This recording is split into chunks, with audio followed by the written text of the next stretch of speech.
And when I arrived in the summer of 1963, my clearance was upgraded to cosmic top secret, which was then and still is today the highest level of classification in NATO. And when I arrived in the summer of '63, I learned of a study that was underway that had been initiated in 1961. Apparently, an event had occurred on the morning of 2nd February 1961 that almost triggered World War III. A large number of circular metallic discs flying in formation flew out of the Soviet sector over the Allied sector and a divided Germany, flew off to the west.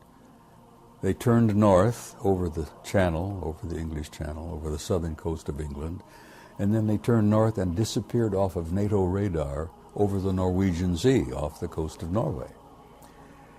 Well, this incident almost triggered World War III because the Soviets, we found out, thought those objects belonged to us. And for a time we thought they might belong to the Soviets. We were to find out that they didn't belong to either of us, the Soviets or us, that it was a real story here.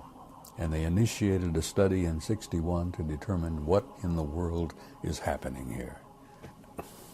They concluded after this 3-year study that the planet Earth and the human race apparently had been under some kind of survey or observation for hundreds of years, maybe thousands of years, by several extraterrestrial advanced intelligences. Now that literally, Terry, blew me out of the water.